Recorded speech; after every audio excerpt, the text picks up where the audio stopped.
요한복음 14장부터 16장까지를 다락방 강화 혹은 예수님의 고별 설교 이렇게 표현합니다. 예수님께서 십자가 지시기 바로 전날 밤 가룟 유다가 빠진 11명의 제자들에게 마가의 다락방에서 마지막 설교를 하셨습니다. 그동안 우리는 요한복음 14장, 15장을 살펴봤고요. 오늘은 요한복음 16장 살펴보려고 합니다. 요한복음 14장에서 주님은 이런 말씀을 하셨습니다. 제자들을 떠나겠다 이렇게 주님께서 말씀하시니까 제자들은 몹시 근심하고 두려워했습니다. 그래서 예수님께서는 근심하지 말고 두려워하지 마라 그렇게 말씀하십니다. 여러분, 우리가 이 땅에 살면서 근심, 걱정, 염려, 불안, 두려움 없이 산다면 얼마나 좋을까요? 여기에서 자유로울 사람은 없을 겁니다. 예수님의 제자들도 역시 마찬가지였습니다. 어떻게 하면 우리가 이 근심, 걱정, 염려, 불안, 두려움, 공포를 이기며 살 수 있을까요? 예수님께서는 요한복음 14장에서 세 가지를 말씀하셨어요. 첫째, 예수님을 잘 믿어야 됩니다. 14장 1절에 보면 하나님을 믿으니 또 나를 믿으라. 예수님 믿어야 됩니다. 물론 제자들이 예수님 믿죠. 그런데 문제는요, 예수님 계실 때는 잘 믿고 예수님 떠나신다고 하니까 잘 믿지 않고 이럴 수 없는 겁니다. 예수님 계실 때 믿었다면 예수님 떠나신다 할지라도 한결같이 더 잘 믿어야 된다. 주님은 그렇게 말씀하십니다. 그 다음에 두 번째, 요한복음 14장 15절에 보면 내 계명을 지켜라 그랬습니다. 예수님 떠나시고 예수님 주신 계명이 있습니다. 제자 공동체에 새 계명을 주셨어요. 그래서 제자들은 새 계명 그대로 서로 사랑해야 됩니다. 비록 예수님 떠나시지만 제자들이 서로 사랑함으로 근심, 걱정, 염려, 삶의 문제를 해결해 갈 수 있다는 겁니다. 여러분, 교회는 사랑의 공동체가 되어야 하는 줄 믿습니다. 그 다음에 세 번째, 요한복음 14장 27절에 보면 나의 평안을 너에게 준다 주님이 그러셨습니다. 예수님 떠나시면 무슨 일을 하실까요? 십자가에 죽으십니다. 사도 바울은 에베소서 2장에서 예수님의 십자가의 죽으심으로 예수님은 우리의 화평이 되셨다 그렇게 말씀합니다. 하나님과 사람 사이의 화평, 그리고 사람과 사람 사이의 화평을 이루셨어요. 그 화평을 예수님께서 주시겠다는 겁니다. 그 화평은 세상에서 얻을 수 없는 하늘의 평안입니다. 그렇기 때문에 우리가 요한복음 14장을 통해서 이제 우리는 더 이상 근심, 걱정, 염려, 불안, 두려움, 공포에 휩싸일 필요가 없다는 말씀입니다. 요한복음 15장에서 예수님은 또 무슨 말씀을 하셨을까요? 신앙의 열매를 맺어라 그렇게 말씀합니다. 신앙생활을 오래 하면 할수록 여러분 우리가 열매를 맺어야 되는 줄 믿습니다. 어떤 열매를 맺어야 될까요? 예수님께서 원하시는 열매, 그리고 하나님이 기뻐하시는 열매를 맺어야 되는데요. 그걸 예수님께서는 요한복음 15장에서 세 가지를 말씀했습니다. 지난 시간에 말씀드린 대로 신앙은 관계입니다. 세 가지 관계를 통해서 우리가 열매를 맺어야 됩니다. 첫 번째는 예수님과의 관계고, 두 번째는 교인들과의 관계, 세 번째는 세상과의 관계입니다. 첫 번째 우리가 열매를 맺기 위해서 예수님께서는 요한복음 15장 4절에 내 안에 거하라 말씀하십니다. 우리가 예수님 안에 거하면 예수님도 우리 안에 거하시는 겁니다. 달리 표현하면 예수님과 우리가 하나가 되는 거예요. 가지가 포도나무와 붙어 있어야만 열매를 맺는 것처럼 예수님과 친밀한 영적 교제를 통해서 우리가 열매를 맺게 돼요. 예수님 떠나시는데 우리가 어떻게 예수님과 친밀한 교제를 나눌 수 있을까요? 말씀과 기도, 경건훈련을 통해서 예수님과 친밀한 교제를 나눌 수 있고, 그런 교제를 통해 우리가 맺을 수 있는 열매는 예수님을 닮아가는 삶입니다. 우리의 인격이 예수님을 닮고 우리의 삶이 예수님을 닮아가는 그런 열매를 우리가 맺어야 되는 겁니다. 두 번째, 예수님 떠나시면서 또 우리가 맺어야 될 열매를 말씀하셨습니다. 요한복음 15장 9절에 보면 내 사랑 안에 거하라 그랬습니다. 무슨 의미일까요? 예수님의 사랑으로 우리가 서로 사랑하라, 그런 의미입니다. 여러분, 우리가 교회라는 것을 받게 됐는데요. 그래서 교회 생활하는 거 아니겠습니까? 그렇다면 교회, 우리의 땀, 우리의 정성, 우리의 수고, 우리의 노력, 우리의 물질, 우리의 사랑까지 다 쏟아부어서 여러분, 이 제자 공동체, 교회 공동체를 사랑의 공동체로 이루어 가야 됩니다. 그 열매를 우리가 주님 앞에 드려야 되는 겁니다. 그 다음에 세 번째 또 우리가 맺어야 될 열매는 요한복음 15장 27절에 보면 내 증인이 되라, 나를 증언하라, 그렇게 말씀합니다. 여러분, 우리가 세상에 나가서 열매를 맺어야 되지 않을까요? 그 열매를 맺을 수 있도록 예수님께서는 우리에게 진리의 영 되시는 성령을, 보혜사 성령을 보내주시겠다는 겁니다. 그래서 우리가 성령 충만함을 받고 세상에 나가서 열심히 예수님을 증언하고 전도의 열매를 맺어야 되는 줄 믿습니다. 예수님 떠나시지만 우리는 여전히 신앙의 열매를 맺어야 돼요. 경건훈련을 통해서 예수님을 더 닮아가야 되고요. 교회 생활을 통해서 사랑의 공동체를 이루어야 되고요. 세상에 나아가서 전도의 열매도 맺어야 됩니다. 이제 오늘 요한복음 16장에서 예수님이 이제 설교 막바지에 아주 심각한 말씀을 하셨습니다. 예수님 떠나시면 이 제자 공동체에 회오리바람이 불 거라는 겁니다. 엄청난 고난과 핍박, 박해, 시련이 임하게 될 거라는 겁니다. 특별히 여러분, 요한복음 16장 서두 2절에 보시면 제자들이 당할 그런 고난과 시련은 어떤 것이 있을까요? 출교가 있을 거고요. 또 한편으로는 순교가 있을 거라는 겁니다. 여러분, 출교하니까 우리는 별로 느낌이 없습니다. 그러나 유대 공동체에서는 출교가 굉장히 심각한 겁니다. 그들은 물론 신앙의 공동체지만 이 유대 공동체 자체는 일종의 운명 공동체와 같습니다. 유대인들은 어느 지역이든 10명만 모이면 회당을 짓고 그 회당 중심으로 똘똘 뭉칩니다. 그리고 그들은 신앙 공동체, 경제 공동체, 그 삶의 모든 공동체인 겁니다. 그런데 그런 공동체에서 출교가 된다면 여러분, 이것은 죽으라는 얘기와 같습니다. 단지 직업을 좀 빼앗기고 또 왕따 좀 당하고 그런 차원이 아닙니다. 모든 삶의 기반을 다 잃어버리게 되는 그런 엄청난 것입니다. 그런데 출교를 당해요. 그보다도 더 심하게 생명까지도 빼앗기게 될 거라는 겁니다. 요한복음 16장 33절 다락방 강화의 결론에 보면 세상에서는 너희가 환난을 당하나, 이렇게 말씀합니다. 환난이 있다는 겁니다. 그동안은 예수님께서 보호해 주셨어요.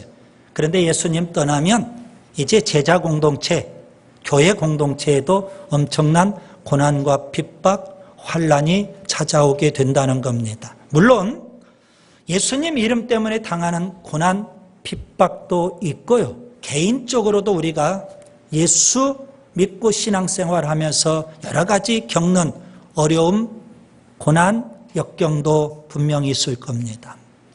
기독교 역사를 살펴보면은요, 예수님 말씀대로 엄청난 고난과 시련이 교회에 임했습니다. 초대교회 당시도 그랬고, 중세 교회 때도 그랬고, 그리고 예수님 재림하실 마지막 때에도 그렇습니다. 초대교회 때는 특별히 두 가지 핍박과 박해가 있었죠. 유대교의 핍박, 로마 제국의 박해. 너무 엄청나니까 그 시대의 초대교회는 다 숨어서 지하 카타콤으로 들어간 거 아니겠습니까?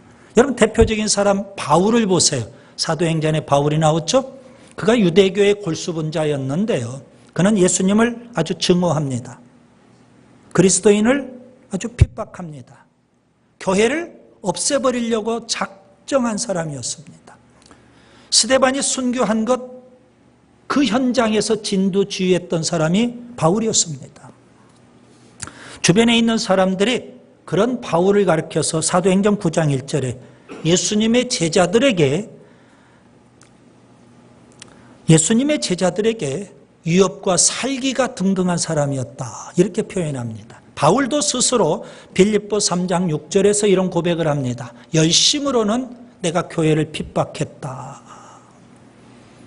초대교회 때 엄청난 교회가 핍박과 박해를 받았던 겁니다. 중세교회 때도 역시 마찬가지입니다. 중세 때는 교회가 교권을 잡고 세상의 권력까지도 잡았던 그때이지만 그때도 경건하게 사는 그리스도인들이 엄청나게 많은 핍박을 받았어요. 중세 로마 카톨릭이 면죄부를 판매해요. 성상을 숭배해요. 그리고 성직자들이 아주 부패해요. 카톨릭 자체가 진리에서 많이 벗어났어요. 체코에 얀 후스라는 종교개혁자가 있습니다. 그는 진리를 위해서 로마 카톨릭과 목숨 걸고 싸웠던 사람이에요. 끝내 그가 파문을 당하고요. 이단으로 정죄가 되고요. 그리고 그가 죽는데요. 화형을 당해서 죽습니다. 순교를 당하게 돼요. 그가 순교하기 3년 전에 그는 이런 고백을 합니다. 나는 예배당 가득 황금을 준다 해도 예배당 가득 뭘 줘요? 황금을 준다 해도 진리에서 물러서지 않겠다. 그런 믿음으로 그 거대한 골리앗 같은 로마 카톨릭과 싸웠던 겁니다. 끝내 그가 화형을 당하게 되는데요. 화형장 그 현장에서 또다시 회의를 합니다. 네가 주장했던 것 포기해라. 그러면 살려주겠다는 겁니다. 그때 그가 마지막 화형을 당하면서 이렇게 말합니다. 나는 복음의 진리 안에서 저술했고 또 가르쳤고 설교했습니다. 오늘 난 기꺼이 죽을 겁니다. 당신들은 거위를 요리할 수 있어도 여러분 그의 이름 얀 후스라는 이름 체코어로는 거위라는 의미가 담겨 있습니다. 그래서 그가 마지막 죽어가면서 당신들은 거위를 요리할 수 있어도 100년이 지나지 않아서 백조 한 마리가 일어나 승리하게 될 겁니다. 그렇게 말하고 그가 불 속에서 끝내 순교하고 말았어요. 그런데 역사적으로 보면 그가 예언한 그대로 102년 만에 1517년 루터가 종교개혁을 일으키게 됐어요. 아무튼 중세 그 시대 엄청나게 많은 사람들이 고난과 핍박을 당했던 거예요. 마지막 때에도 적그리스도가 등장하고 엄청난 박해와 핍박이 있죠. 예수님께서는 마태복음 24장 9절에 그때 많은 사람들이 너희를 환난에 넘겨주겠으며 너희를 죽이리니 너희가 내 이름 때문에 모든 민족에게 미움을 받으리라 그랬습니다. 여러분 우리가 이렇게 고난과 핍박, 환난 이러한 것을 겪을 때 어떻게 해야 될까요? 예수님은 다락방 강화 설교의 결론에서 뭐라고 말씀하셨을까요? 33절을 보세요. 세상에서는 너희가 환난을 당하나 담대하라. 내가 세상을 이기었노라. 예수님이 지금 무슨 말씀을 하시고자 한 걸까요? 그래요. 예수님 세상 환난 속에서도 세상을 이기셨어요. 그게 우리하고 무슨 의미라는 걸까요? 예수님께서 지금 자기 자랑하시는 걸까요? 아닙니다. 저는 이것을 이렇게 한번 표현해 봅니다. 예수님께서 대화를 지금 제자들에게 말씀하시면서 예수님은 나 대화법을 지금 사용하고 계시는 겁니다. 지혜로운 사람은 여러분 이야기를 할 때 나 대화법을 주로 써요. 미련한 사람은 너 대화법을 쓰죠. 그래서 그건 다 네 탓이고 네 잘못이고 너 때문이고 다 너 얘기입니다. 여러분, 우리가 순모임을 하는데 순모임에도 다 남 얘기만 하고 있어요. 미련하고 어리석은 자입니다. 정말 지혜로운 사람은 나 이야기입니다. 예수님께서 지금 뭐라고 하실까요? 내가 세상을 이기었노라. 이렇게 말씀하고 끝나시지만 여러분, 우리는 그 뒤 예수님께서 무언으로 하신 말씀을 들을 수 있어야 돼요. 예수님은 무언으로 무슨 말씀을 하시고자 할까요? 내가 세상을 이기었노라. 너도 나처럼 담대히 세상을 이겼으면 좋겠다. 주님이 지금 그렇게 무언으로 말씀하고 계시는 거예요. 여러분, 우리가 고난과 핍박, 환난, 역경 이것이 찾아올 때 우리가 반드시 이겨야 되는데요. 어떻게 이길 수 있을까요? 예수님은 온몸으로 보여주셨어요. 제자들을 떠나서 이제 예수님 십자가에 죽으셨지만 3일 만에 부활하셨고요. 아멘. 그리고 그 예수님은 승천하셨고요. 아멘. 그리고 그 예수님은 하나님 보좌 우편에 앉아 계신 줄 믿습니다. 승리하신 그 예수님께서 제자들도 승리하기를 원하시는 줄 믿습니다. 특별히 예수님께서는 제자들이 고난과 환난 속에서도 승리할 수 있도록 오늘 요한복음 16장에 보면 세 가지를 주셨습니다. 그 세 가지를 우리가 힘입고 우리도 어떠한 고난, 어떠한 환난, 어떠한 역경 속에서도 승리하며 살 수 있기를 바랍니다. 첫째, 주님은 뭘 주신다고 했을까요? 1절부터 15절을 보시면 보혜사 성령을 주시겠다고 약속하셨습니다. 예수님 떠나시면 엄청난 핍박, 고난이 찾아오지만 예수님께서는 제자 공동체, 교회 공동체에 성령을 보내주시겠다는 겁니다. 그 성령님은 어떤 분이실까요?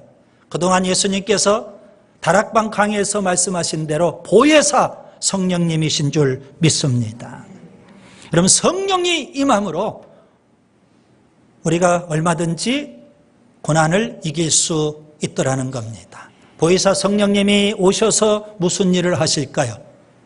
문맥을 통해서 보면 세 가지 일을 하십니다.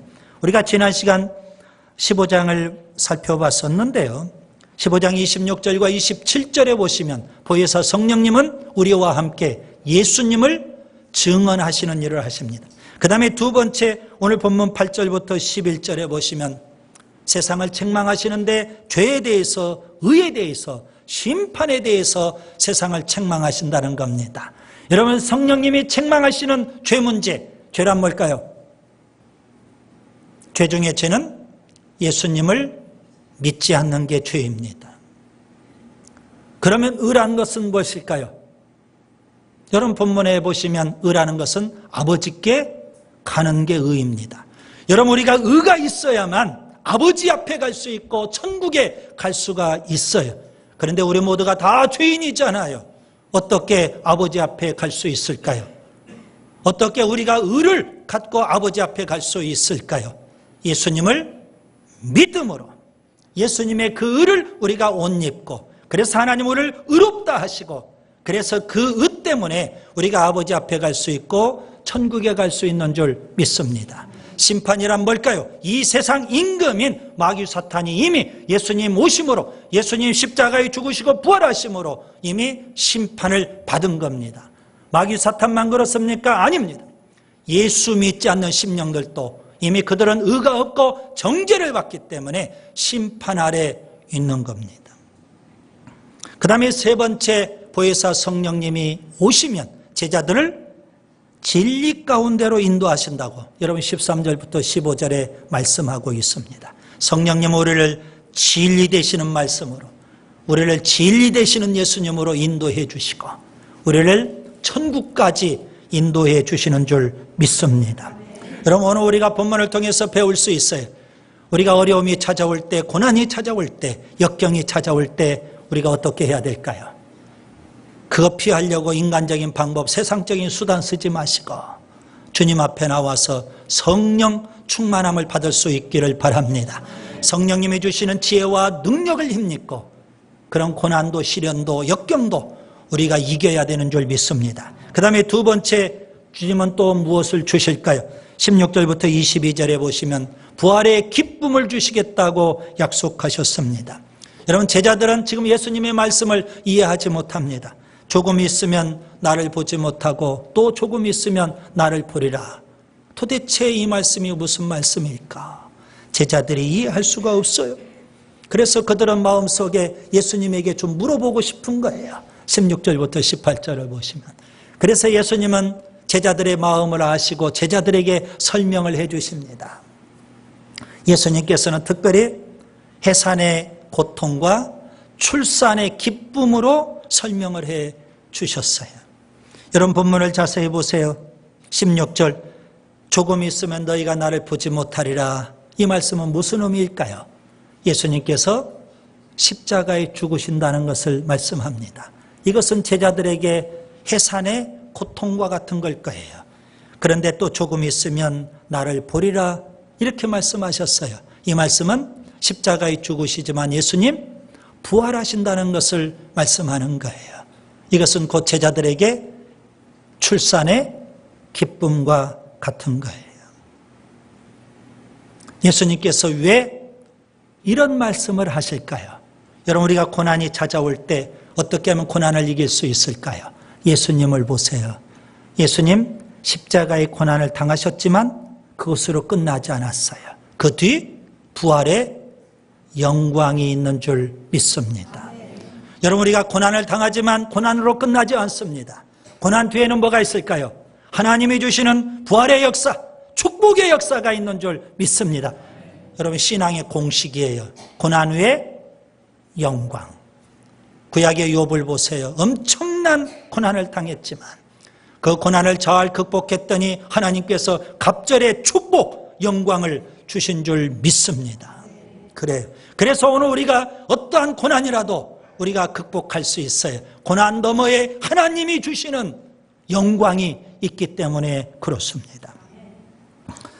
로마서 8장 18절에 보시면 생각하건대 현재의 고난은 장차 우리에게 나타날 영광과 좋게 비교할 수 없도다. 현재의 고난이 있다면 여러분, 믿음의 눈으로 바라보세요. 그 고난 너머에 하나님께서는 영광을 지금 우리에게 몰고 오고 계신다. 아멘. 그렇기 때문에 현재의 고난을 우리가 이길 수 있는 겁니다. 그 다음에 세 번째, 주님이 또 뭘 약속하셨을까요? 본문 23절부터 32절에 보시면 기도 응답을 약속하셨습니다. 예수님께서 제자들을 떠나시면서 예수님께서 예수님의 이름을 제자들에게 주셨어요. 예수님이 공생의 기간 동안에는 제자들을 위해서 직접 하나님 앞에 기도하셔요. 그런데 이제 예수님 떠나시면 제자들이 받은 그 예수님의 이름을 갖고 하나님 앞에 기도해야 되는 겁니다. 우리가 예수님의 이름으로 기도하면요, 하나님은 예수님의 이름으로 반드시 응답해 주시는 줄 믿습니다. 고난과 시련이 올 때 주님께서는 우리가 기도하기를 원하셨습니다. 그래서 제자 공동체에 예수님의 이름을 주신 거예요. 여러분, 예수님의 이름을 갖고 하나님이 주신 기도의 특권을 갖고 우리가 기도할 수 있기를 바랍니다. 어떤 사람은 미련해요. 고난이 찾아와요. 역경이 찾아와요. 그 사람은 낙심해 버립니다. 좌절합니다. 도망갈 길만 생각합니다. 하나님이 기도의 특권을 주셨는데 기도할 줄 모릅니다. 우리 앞에 있는 삶의 문제가 아니라 기도하지 않는 게 더 큰 문제가 아니겠습니까? 주님은 기도하기를 원하십니다. 기도하면 하나님이 응답해 주셔서 어떠한 삶의 문제라도, 어떠한 고난이라도, 어떠한 역경이라도 이길 수 있도록 해주시는 줄 믿습니다. 그래서 여러분, 우리가 배울 수 있어요. 어려움이 찾아올수록 하나님 앞에 나와서 엎드려 기도해야 된다는 사실입니다. 히브리서 4장 14절부터 16절에 보시면 예수님을 가리켜서 대제사장이라고 소개하고 있어요. 여러분, 대제사장은 중보자 아닙니까? 예수님께서 십자가에 죽으셨어요. 엄청난 고난을 다 당하셨어요. 그렇기 때문에 그 예수님은 우리가 당한 고난에 대해서 누구보다도 잘 아시는 분이에요. 그 예수님은 십자가의 고난을 당하셨지만 또 부활하셨어요. 그 고난을 이기는 방법도 다 알고 계셔요.